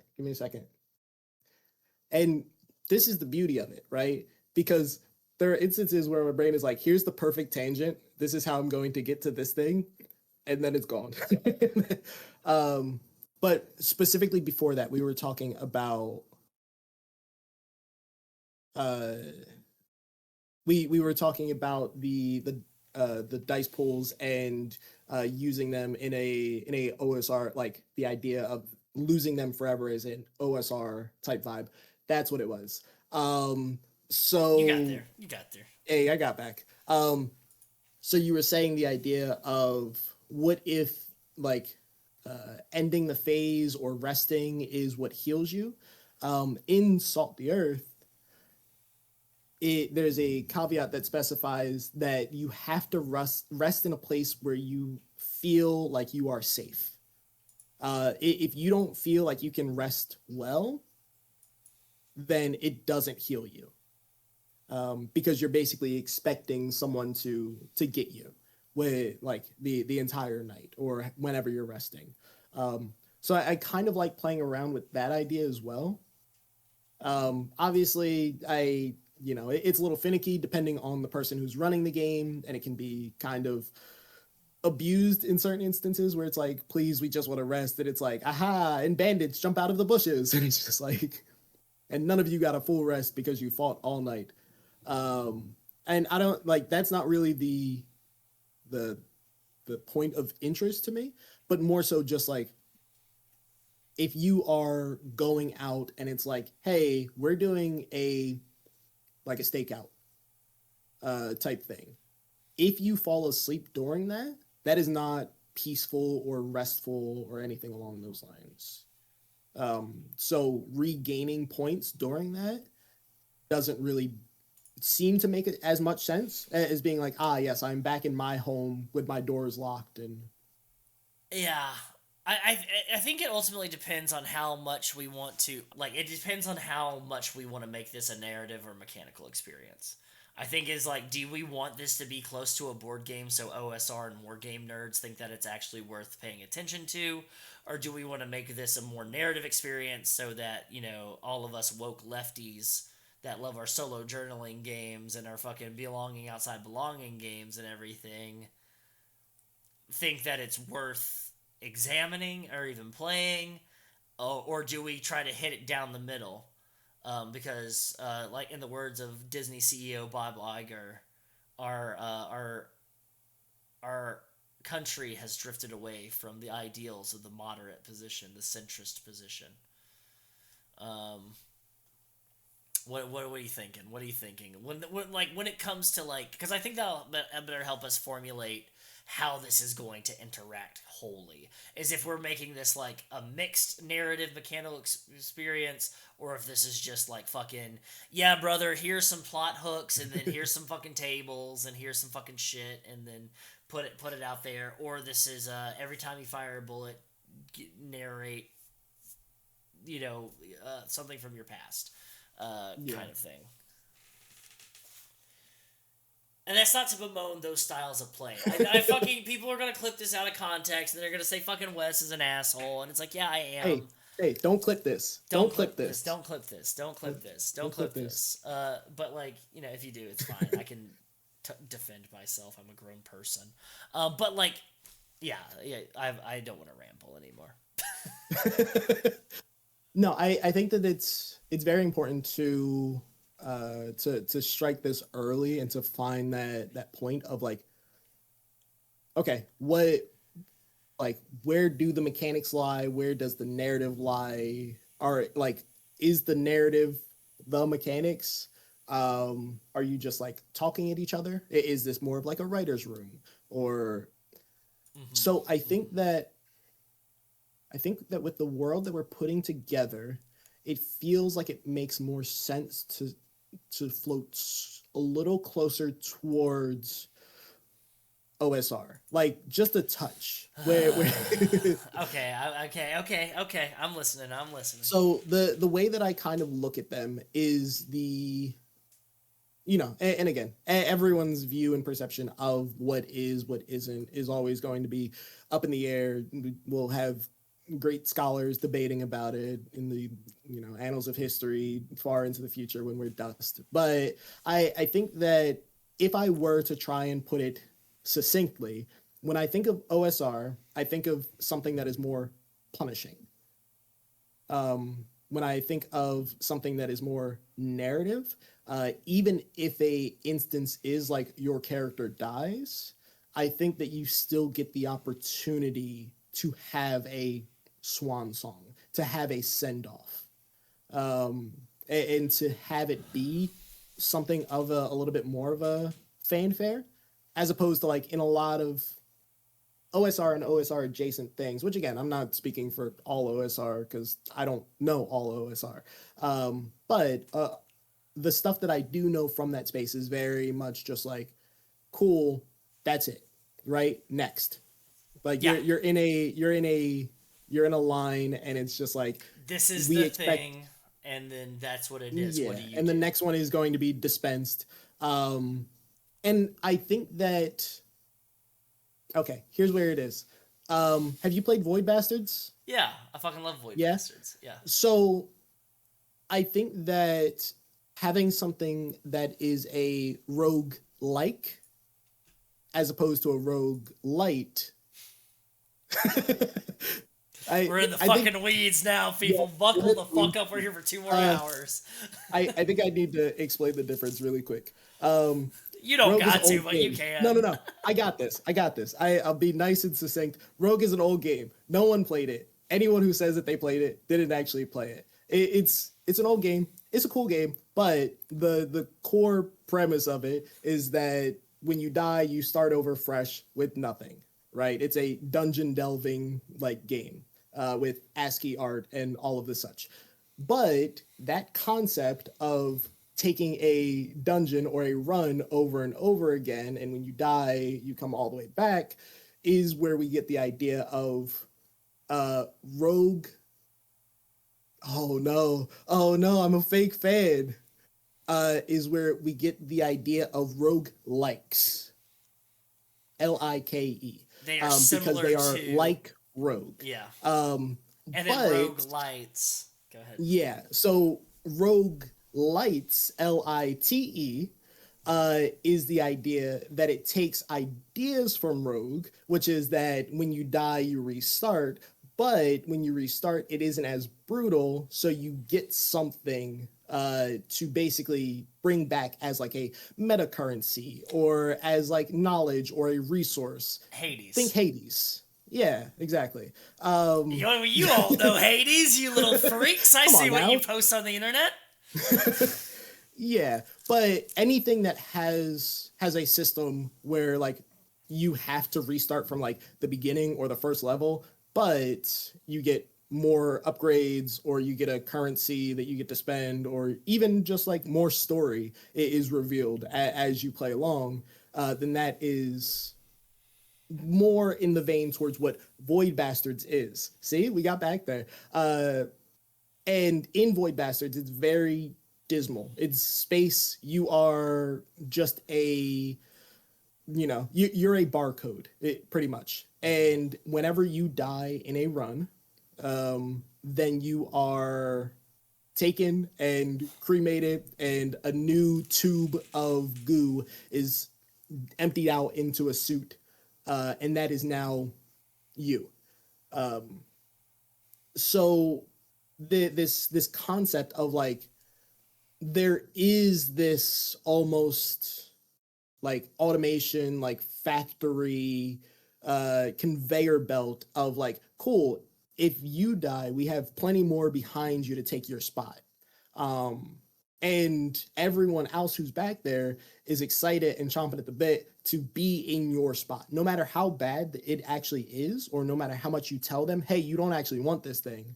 Uh, it's almost a point, like a badge of honor, right? Like there are certain families where it's like, of course we want our kids to become hounds.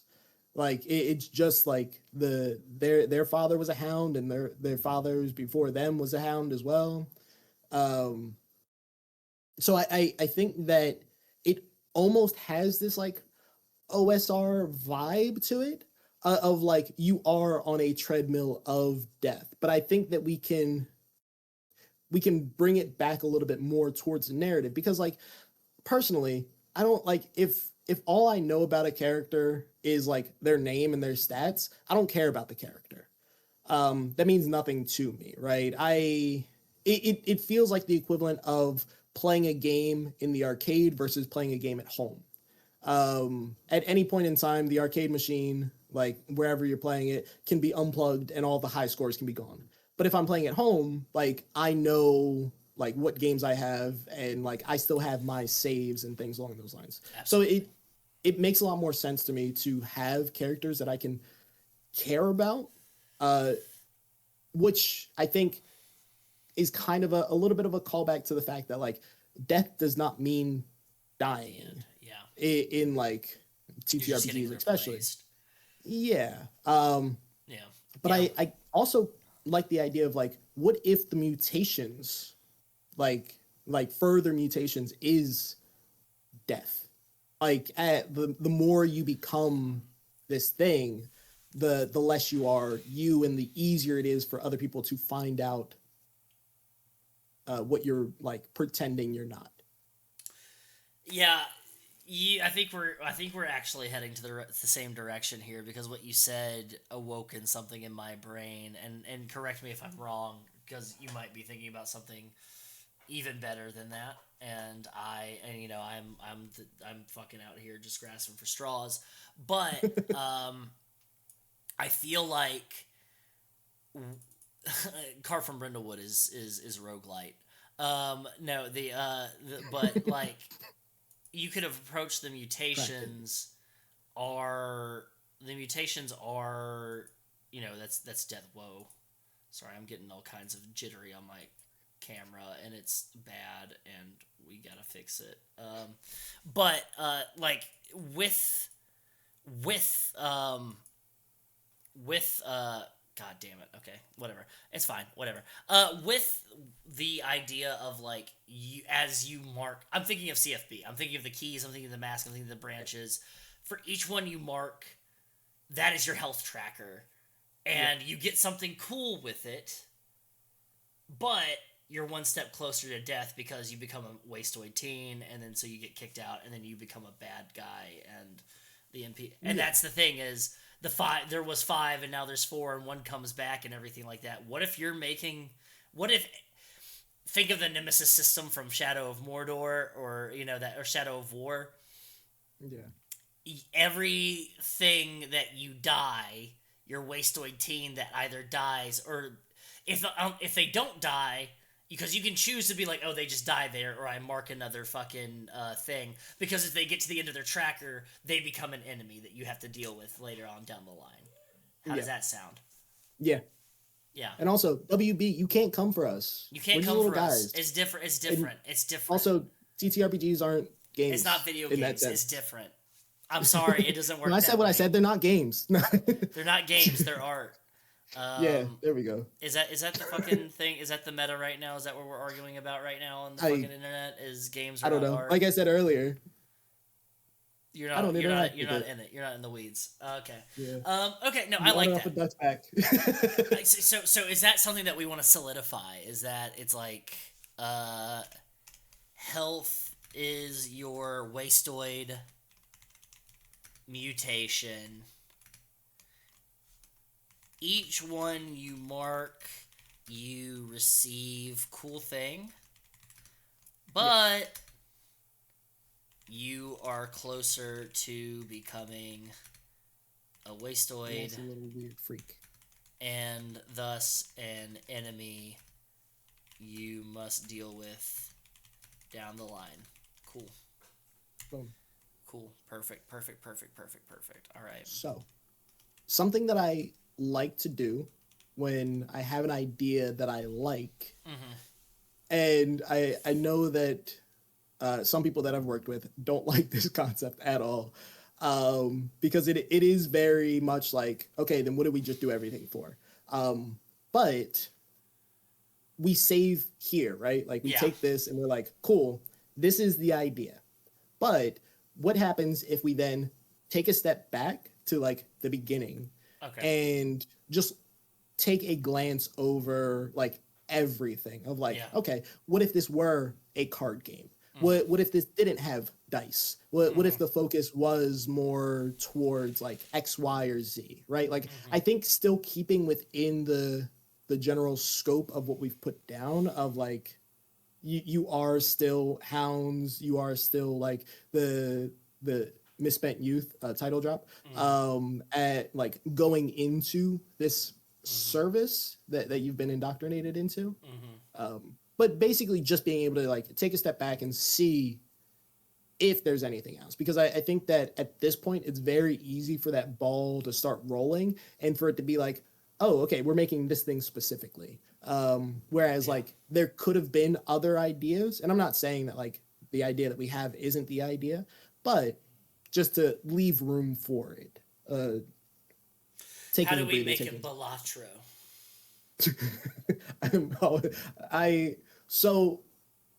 I love Balatro. I love the idea of Balatro, but I think this isn't even about our game, but I burned my brain out so long ago on not even on Balatro, on just like idle games. So like big number go up doesn't do anything for my brain anymore. So when people are like, it's big number go up and like you get to gamble, and I'm just like, look, be a sorry, I've been playing Balatro.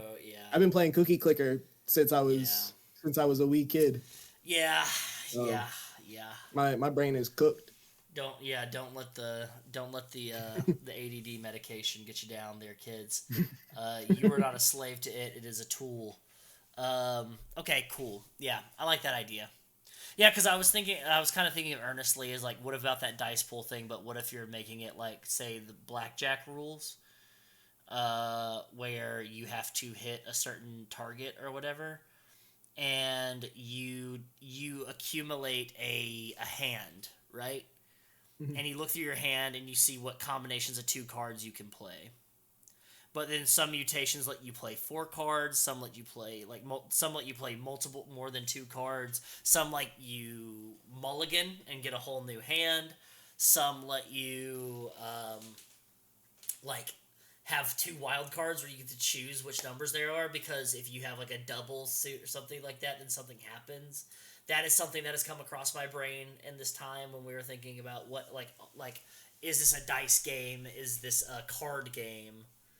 That came up because I was like, damn, is that, because I love blackjack just as a concept, and I think its rule system is underutilized in tabletop role-playing game design, because I feel like people are scared to make already made board games and like other stuff like that. I love taking like, what if chess was a TTRPG, or what if building a house of cards was a TTRPG, or what if Twister was a TTRPG, or what if like playing 7 Minutes in Heaven was a TTRPG, or what if Wait a second. a bad date that leads to good sex is a TTRPG. That's the kind of stuff that interests me. I'm like, Yeah. like, how do you turn Go Fish? How do you turn War? How do you turn like tarot card reading? Like that's a thing that I'm constantly thinking of. What kind of mechanics can I incorporate? Because like even in like my Expanse serial numbers filed off CFB game that I'm writing with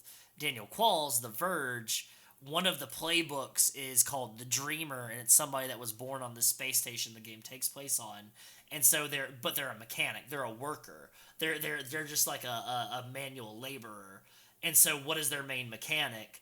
Well, it's building things. And how do I represent that? Tic-tac-toe. Or Connect 4, essentially. And so you have a 6x6 grid, and every time you have a move where you can collect parts, and then depending on if you put it in like a cross or like an X, or if you use like if you make a Y or something, like if you just make different symbols with it by using a certain amount of tiles, then you get to do different moves based off of it. And so I love doing that stuff. I have to ask you, Quinn, if we're going to keep on recording, I have to take this dog out because he is now getting in my face, and he is now like making How noises. long have we and been stuff. recording for? We've been recording for 1 hour and 45 minutes. Okay. Yeah. I think we can call it. Oh, you want to call it? Okay. I think so. Okay. So we have some ideas, right? Well, with the idea of using the cards. Yeah. Right. Yeah. I think that would solve that like that idea of the specialty dice. Yes. Yeah. Because it's just like, oh, like this hand of cards does this thing. This does this thing. It does become a little bit more if it's in the rule book, it feels a lot more board gamey to me. Yeah. If it's out of the rule book, then it feels a lot more like an RPG to me. Yeah. Like it is where I usually like to set those. So it feels more board gamey. Yeah. But I don't think that that's specifically a bad thing, right? Because No. you need to have like your little like cheat sheet almost. Well, we have to make 500% of $50,000 to be successful with card games. So hey, I'm all for it. I'm all for it. If people want to give us $50,000 for this game, I'll make you a card game. Yeah, I mean that's always that is a thought, right? Yeah. Because I know you gotta go. I know Rusty. No, it's okay. It's okay as long as he knows that we're going outside. You want to go outside, right? Yeah, you just perk right the fuck up, so he knows that it's coming. Yeah. It's coming. It's coming. We're good. So, I think the big thing is to remember like why for the people at home, because this is a tutorial, air quotes. It's not prescriptive, but it is still the steps of. This is documentary. This is not prescriptive. Yeah, this is we are vlogging currently. Essentially, I think that's the best way to look at it. Yeah. But something that I I think is a very important thing to think about Mm-hmm. is understanding that there are different spaces for different ideas. Mm-hmm. And while like we do live in like the TTRPG space, Mm-hmm. I think like I had said this recently that knowing about the spaces that are next to you, Mm-hmm. tangential, is important. Having your finger on the pulse and understanding what they're doing, it is vital to be able to thrive in the space. I don't think it's Yeah. necessary to exist in the space.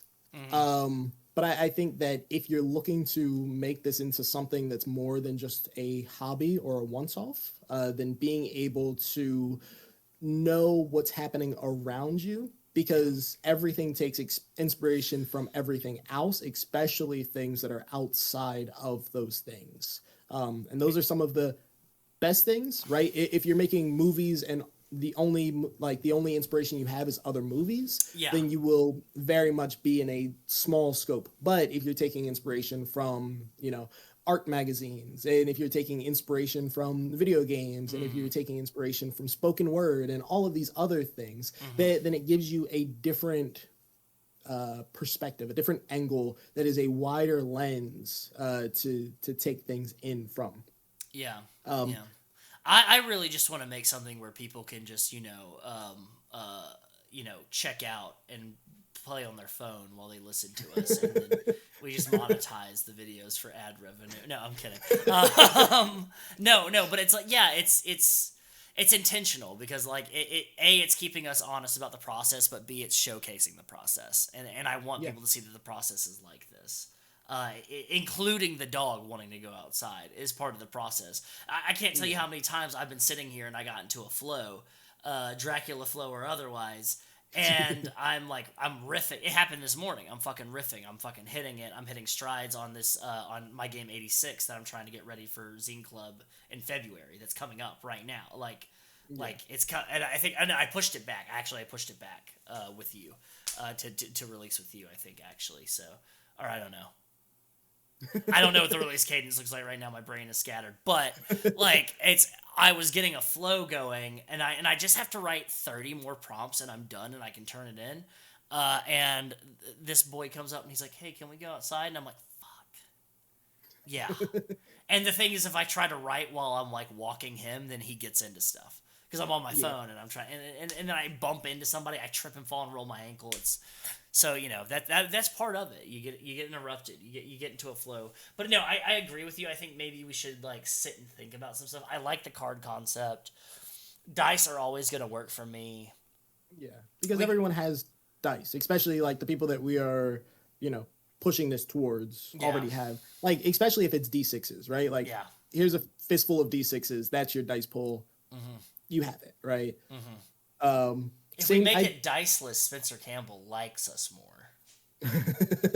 Hey, if we stay away from d4, then Quinn's likes us more. You got to remember these There's things. a narrow thread. That's a narrow gap to thread. Huh. um, but I Okay. do. I want to say like stars. I'll put stars down for this.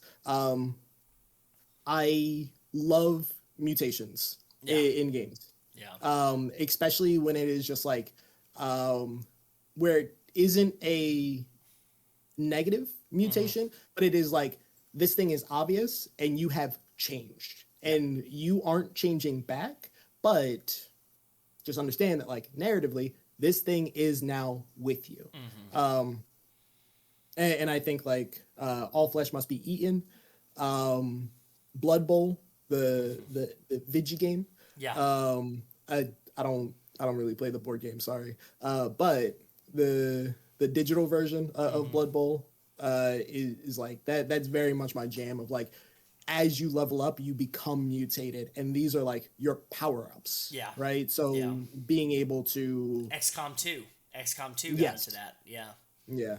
I think that there's a lot of stuff in the space that plays around with it, but Mm-hmm. I don't know if there's. I mean, outside of oh Cyberpunk Red with the cyberware stuff yeah, gets into that. cyberware, and also um, what's the Apocalypse game? Why is my brain fried? The PBTA originator. Apocalypse World. Apocalypse World. Yeah, which we're getting a new version of. I think I'm showing my whole ass here, but I think that there might be. Ooh, no, there isn't. There's a game that is very much in line with Apocalypse World, and I stored them away in the same file. Nuked. But what? Nuked. Nuked. Nuked. That might be it. Yeah. But whatever it is, it has mutations, and like, also, damn, why did I do that to myself? The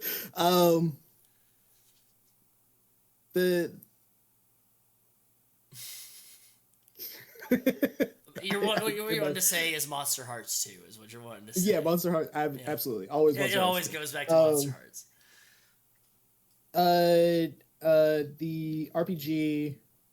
There's a game of it as well, where you play as a duck and a boar. Oh, Mutant Year Zero. There we go. Mutant Year Zero, developed by Free League. Mutant Year Zero is very. Yes. Thank you. Yeah. But another thing that like plays on like the mutation space of it. Yeah. I don't know if there's much in the way. Get in the comments. Like, let us know of all the mutation TTRPG games that you know about and everything. I swear to God, if somebody puts masks down there, I'm going to walk into traffic. But it's just because I want a better game than Masks. I like what Masks is going for. That's a game that I hope that we get to make as a good superhero game. I know that I said that privately with you. So I hope, because I am convinced that there are no good superhero games. TTRPGs. Big take. And there's one other person I know in this industry that agrees with me. And I think that is probably my spiciest take, is that there are no good superhero TTRPGs. And prove me wrong. I don't get in the comments. Yeah, I've got a rebuttal for everything. This is the moment where I'm not going to say that name on this platform, but never mind. We can go. We can move past this point. Cut this out. Cut this out. No. Oh no! Now I actually have to cut this out. Cut this out. Just bleep it. It's okay. Just bleep it. Bleep it. Yeah, that's great. Yeah. We get it. Judge Judy. Of the two, oh man, I love the idea of mutations. Like I said, I think either way, I want to be able to explore that some way. Yeah. I do really enjoy rolling a whole bunch of dice, but I feel like we as a community are very quick to fall back onto dice as like, well, this is a real TTRPG because it uses dice. And I think that anything that doesn't use dice is very consistently looked at almost as a gimmick, or as like an arcade game, or as just like something that you can do while you're waiting to play the actual game, which I don't think is respectful to the fact that we could be using anything. We could go outside and find rocks, and we could use those as our TTRPG. I was going to suggest a token system if you wanted to. If you wanted to fucking be like that. If you wanted to be like the Arts and Farts and Crafts group. Hey. I'm such a heel on this show. I'm such a... Because, like... I don't know, like I like shout out the Breitbart Games group, but it's like I call them Arts and Farts and Crafts because I love them to death. They're great. They're so much bright because it's like you look at me and I'm just like, ugh, and then they're next to us at a convention and they're just like, we're having a great time. Where everything's bright over here, and I'm just like, yeah, it's great. They are very much the correct me if I'm wrong, the baby face of the scene. Is that the correct term? Yes, you're the baby face. You're the face. No, not me. Oh, Breitbart is the baby Breitbart face. is the baby face. Whereas you're probably more of a tweener. Yeah. Oh, snap, son. Which means you can go both ways. You probably have a better chance of getting a belt put on you, honestly, than me. It depends on It depends on what arc we're in. Sometimes I'm the bad guy. Yeah, if you want a mega heal, then put the belt on me, and I'll get real fucking. Nasty boys with it. Okay. Okay. So yeah. Okay. I think we're spiraling. Okay, we are spiraling. So I think that's a sign for us to go ahead and we will sit on what we have for right now. I think what we have Yeah. developed is good stuff though, which is the fact of like having the advancement system be a certain way, honey heisting some in some way, shape, or form, keeping that in mind. Yeah. How much are you acting in your role determines on your hand dice pool what cards are available to you. However we go through, I love the health is your wasteoid mutation. Each one you mark, you receive cool things, but you are closer to becoming a wasteoid thus an enemy if you must deal with down the line. I think that is something that we really need to put a pin in, but we Yeah. can sit and dwell on other things. Yeah, no, I adore it. I adore it. Yeah. Okay, I'm here for it. great. Well, I think it's time to turn off the laboratory lights. Let's leave some work for next week. Let's go ahead and step into our regular days, not letting our families know of all the cadavers and grave robbing that we're doing here. We're just normal. We're just normal men. We're just ordinary men. Normal men. Yep. I'm not a man, but it's okay. Before we go, here's where else you can find us across the internet, though. To purchase games, supplements, and more, pop on over to plus1exp.com for all your indie RPG needs. By hopping on over to rpgzine.club, you can join some other cool cats in RPG Zine Club, where you receive 2 indie games directly to your door each month. But for this month, November, you're getting 3. You're also going to be getting 3 next month as well. So just because we're feeling like the spirit of giving is coming through, it's fucking Honda days, dude. Happy Honda days. Happy holidays. Discount double check. Exactly. Let's go. Join the conversation about all of the above and more in our Discord at ttrpg.link/Discord. I have been Wes Franks. And I am still Quinn Blackwell. And thank you for tuning into Plus One EXP. Stay nasty. Stay weird.